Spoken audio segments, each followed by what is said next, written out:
देवरिया जनपद के रुद्रपुर के अंतर्गत डीएन इंटर कॉलेज प्रांगण में 7 दिवसीय संगीतमय श्रीमद् भागवत कथा का आयोजन ज्योति सेवा समिति द्वारा किया गया, जिसमें अपने वाणी से लोगों को मंत्रों करने वाले कथा का रसपान कर लोगों ने जीवन को धन्य करने के लिए महाराष्ट्र के नागपुर से पधारी साध्वी राघवेंद्रनी गोस्वामी ने कहा कि हम जो जीवन जी रहे हैं यह हमारे नहीं प्रभु का है और इस जीवन को भी हमें प्रभु के हिसाब से ही जीनी चाहिए, वही संपूर्ण कर देनी चाहिए। आगे उन्होंने कहा कि गृहस्थी जीवन को सुख बनाने के लिए पति पत्नी को एक दूसरे के प्रति समर्पित होनी चाहिए।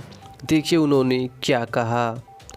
तृतीय दिवस था जिसमें मैंने शिव चरित्र बताया और सभी को मैंने यही बताया है कि शिव महापुराण में वर्णित शिव प्रदोष व्रत, जैसा कि कल था, शिव जी का पूजन जब हम करते हैं और शिव प्रदोष व्रत की यदि तिथि पड़ती है तो शिव प्रदोष की तिथि के दिन शिवलिंग के ऊपर से उठाया हुआ बेलपत्र, साबुत हरी मूंग, शमी पत्र, जो भी मनुष्य अपने घर में ला करके रख लेता है उसको तिजोरी में रखता है, उसके घर में कभी दरिद्रता निवास नहीं करती।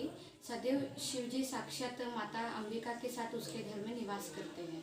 और यदि समाज में हमें प्रेम करना है, गृहस्थ जीवन बसाना है, तो माता पार्वती एवं शिव जी के समान हमें अपना जीवन यापन करना चाहिए। यदि घर की महिलाएं कुलीन हैं, उठने बैठने का ढंग सीख जाती है, बोलने का ढंग, हमें क्या बोलना है, क्या करना है, यह सब की यदि हम मर्यादा रखते हैं तो परिवार यहीं पर इस धरती पर ही स्वर्ग है।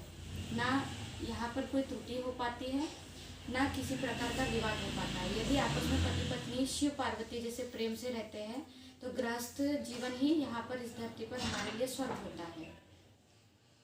माता का जो पौधा है हम अपने घर में रखते तो उसको अधर में लटका करके नहीं रखा जाता है। अगर हमें उसे घर में रखना है तो उसे गोल कुंडी में या त्रिकोण आकार की कुंडी में अगर हम उस पौधे को रोपण करके घर में रखते हैं तो घर में जो भाई भाई में आपस में वैमनस्य होता है, कलह होता है, उस कलह से हमको मुक्ति प्राप्त होती है।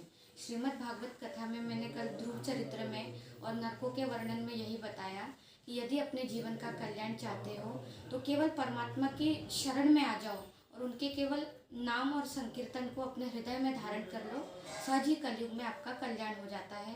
यही मेरी सबसे इच्छा है कि अनायास धन व्यर्थ ना करके उसे गौ सेवा में लगाएं। श्रीमद् भागवत महापुराण कथा यदि हमको सुनने को मिलती है तो थोड़ा सा समय निकाल करके जरूर कथाओं को श्रवण करना चाहिए, जिससे हमारे जीवन का कल्याण हो सके और हम अपने आध्यात्मिक मार्ग की ओर उन्नति कर सके।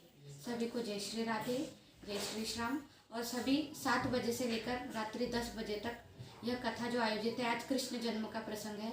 सभी ग्रामवासियों से निवेदन है, जो भी मेरी यह न्यूज़ सुन रहे हैं, सभी से निवेदन है भारी मात्रा में कथा का लाभ लें। सभी को जय श्री